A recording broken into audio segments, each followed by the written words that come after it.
Ունեցել ենք քննարկելու 2025 թվականի պետական բյուջեի կատարման հաշվետվությունը անցած շաբաթ, որտեղ ներկայացրել ենք ֆիսկալ քաղաքականության մանրամասները, նաև ըստ գերատեսչությունների հանձնաժողովներում քննարկումներ են եղել։ Ես կփորձեմ հակիրճ ներկայացնել այն ամենը, ինչ որ արդեն առիթ ունեցել ենք ինչի մասին խոսելու։ Նախ, եթե խոսենք ընդհանուր հարկաբյուջետային քաղաքականությունից, այն ուղղված եղել տնտեսության դիմակայունության ամրապնդման ու աճի ներուժի բարձրացմանը, 25 թվականին հարկաբյուջետային ազդակը եղել է թույլ զսպող, չեզոքին մոտ, և 21-25 թվականներին տնտեսական աճը միջինում կազմել է 7,9%, իսկ 25 թվականին 7,1%։ Ըստ էության մենք մեկ խոսում ենք 7,2, մեկ խոսում ենք 7,1, դա պայմանավորված է նրանով, որ հաշվետվության մեջ գրված է 7,2%, հետո վիճակագրական ծառայությունը փոխել է թիվը, դարձրել է 7,1%, այսինքն իրականում վերջի թիվը 7,1%-ն է, սակայն հաշվետվության մեջ գրված է 7,2%։ Ամենակարևոր ձեռքբերումներից է թերևս 25 թվականին մեր կապիտալ ծախսերը աճել են և հասել են հնայում 6,2%-ի, որոնք հիմնականում ուղղված են եղել մարդկային կապիտալի, անվտանգային և տնտեսական ենթակառուցվածքների զարգացմանը։ Եթե համեմատենք 21 թվականի հետ, ապա կապիտալ ծախսերը աճել են 3,1%-ային կետով, իսկ ընթացիկ ծախսերը միաժամանակ նվազել են 2,8%-ային կետով։ Հիշեցնեմ, որ 21 թվականին կապիտալ ծախսերը հնայում 6,2-ի փոխարեն կազմում են 3,1%, իսկ ընթացիկ ծախսերը 23,1-ի փոխարեն կազմում են 25,9%։ Հարկերը կազմել են 2 տրիլիոն 725 միլիարդ դրամ, դրանք կազմել են հնայի 24,1%-ը և 0,6%-ային կետով ավել են եղել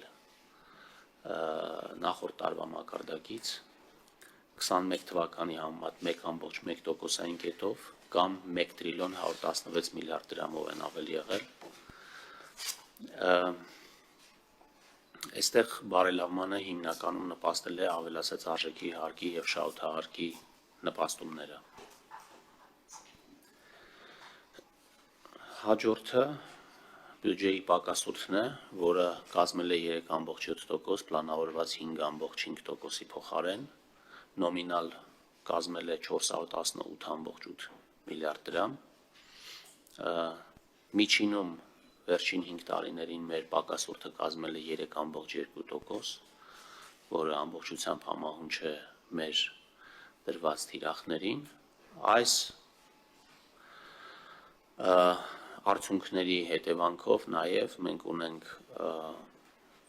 վարկի նվազում հնայի համեմատությամբ, որը կազմել է 47,3%, որը նվազել է 24 թվականի 48% մակարդակից 0,7%-ային կետով։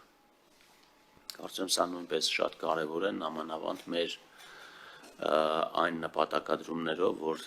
նպատակ ունենք պարտքի սպասարկման ծախսերը մեր եկամուտների մեջ առաջիկայում նվազեցնել 12,1%-ից իջեցնել 10%-ի միջնաժամկետ հատվածում։ Նշեմ նաև, որ վերջին տարիներին 25 թվականը այն տարին էր, երբ մենք կանգնեցրեցինք այդ սպասարկման վճարների աճը և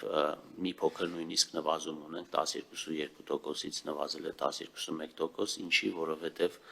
ունենք տոկոսադրույքների նվազում, դրա մասին առանձին կխոսեմ։ Մեր քաղաքականությունը համապատասխանել է հարկաբյուջետային ոսկե կանոնին, մեր կապիտալ ծախսերը գերազանցել են պակասուրդը 283,8 միլիարդ դրամով, այսինքն երբ որ որոշ մարդիկ ասում են, թե մենք պարտք ենք վերցնում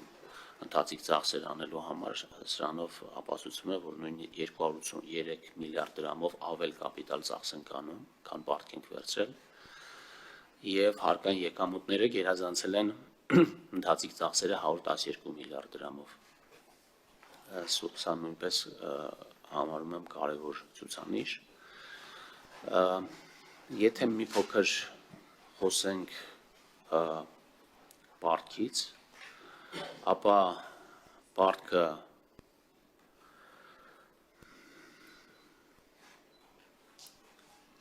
25 թվականի դեկտեմբերի 31-ի դրությամբ կազմել է 5 տրիլիոն 541 միլիարդ դրամ, իսկ դոլարով արտահայտված 14 միլիարդ 531 միլիոն դոլար։ Պարտքի մեջ ավելացել է դրամային պարտքի կշիռը, ներքին պարտքի կշիռը, որը նախորդ տարվա 52%-ից աճել է 53% եւ միաժամանակ ունենք միջնաժամկետ պարտքի ըստ ժամկետայնության միջնաժամկետ պարտքի շարունակական աճ, որը ելի պայմանավորված է ինչպես նախորդ տարիներին տոկոսադրույքների բարձր մակարդակով, այսինքն տոկոսադրույքների բարձր մակարդակի պայմաններում մենք որոշել ենք, որ երկարաժամկետ պարտքը այս պահին այդ ծավալով չենք ներգրավում, հետո երբ որ տոկոսադրույքները կնվազեն, ըստ այդմ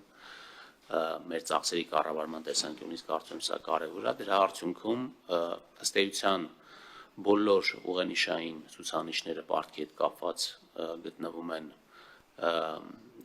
մեր ցանկալի մակարդակում, բացի մինչև մարում մնացած միջին ժամկետից, որը ուղենիշային 7-ից 10 տարի է, մենք